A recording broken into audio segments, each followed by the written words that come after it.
bakit hindi ka panipaniwala na magkaka-effort, tunay na effort laban sa korupsyon si Pangulong Marcos? Ito nga ay maliban sa okay, ay meron siyang mga pronouncement, 'di ba? Wala daw siyang kasalanan, siya ay whistleblower in fact.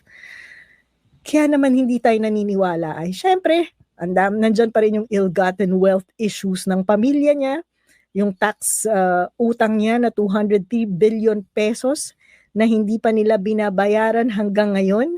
Sa totoo lang, no, after niya maglabas nung kanyang top 15 contractors, ano na nangyari? Wala na. Kaya sa totoo lang po, huwag kayong nagpapabola at nagpapaniwala sa sinasabi ng Marcos administration na to, na sila ay very concerned at ito yung legacy na iiwanan nila, anti-corruption. Baka PR. Baka yan ang pangunahing PR na sinusulong ng Marcos administration na talaga naman pong hindi ka paniwala.